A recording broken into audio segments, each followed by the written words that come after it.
biggest one, in my opinion, a guy died and rose again. Let's go!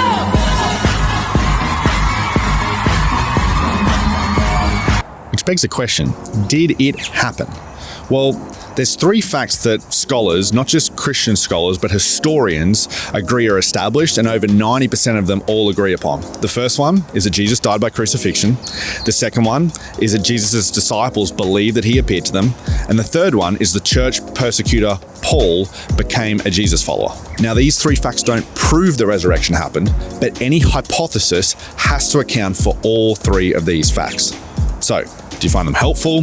What's your hypothesis? Would you add anything? Would you change anything? Let me know in the comments. Run the intro.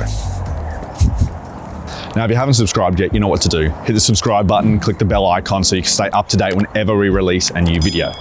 Now, in this video, I'm not going to talk about how historians come to agree upon these three facts, but if you want to see it in a future video, let us know in the comments below. What I am going to do is look at a couple of really prominent hypotheses that people have come up with regarding these facts so that you can begin to make your mind up about these facts for yourself. The first hypothesis is called the hallucination hypothesis. This hypothesis acknowledges that Jesus died on the cross, but it says that the reason the disciples, and particularly Paul, had these experiences with Jesus is because they hallucinated them.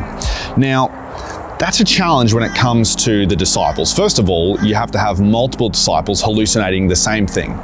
And the hallucination isn't even in line with their worldview. You see, the Jews, which is what Jesus' disciples were, believed that a Messiah would return at the end of time, not in the middle of time.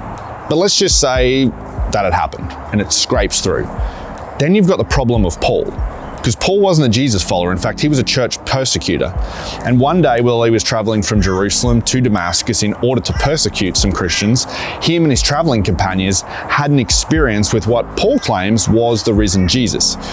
Now, here's the challenge with that is the DSM-5, which is the Diagnostic Statistics Manual for how psychologists and psychiatrists diagnose medical conditions, shows no evidence of it being possible for people to share a hallucination. That's why you can't have a dream and wake up in the night and kind of tap your partner on the shoulder and say, hey, you should jump into this dream, we should have a free holiday together.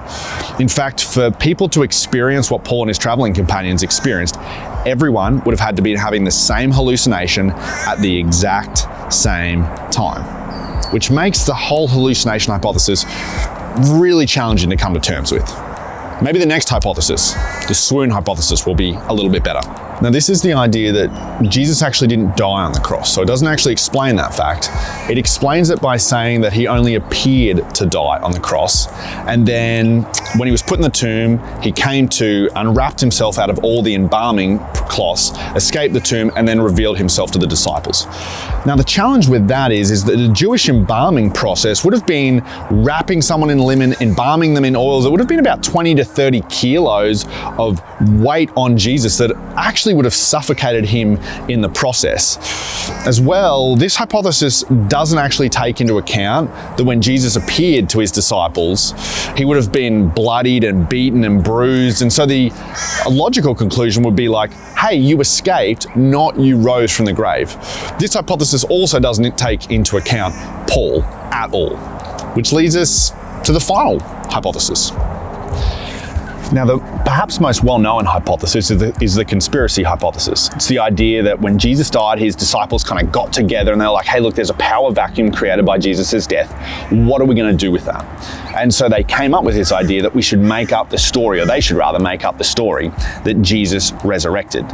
Now, the challenge with that is that yes, while I guess technically a power vacuum was created, 11 of the 12 first disciples of Jesus ended up being killed for their belief that Jesus was the Messiah. Now, just think about that for a minute.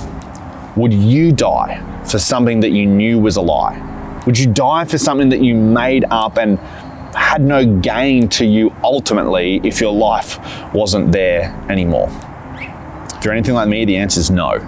This hypothesis also doesn't explain the conversion of the church persecutor Paul. So how does the resurrection hypothesis fare? Well, it explains the death of Jesus, it explains the fact that Jesus' disciples believe that he appeared to them, and it also explains the conversion of the church persecutor Saul. So, which hypothesis are you going with? What questions are raised? Let us know in the comments and we'll address them in a future video. See you next time.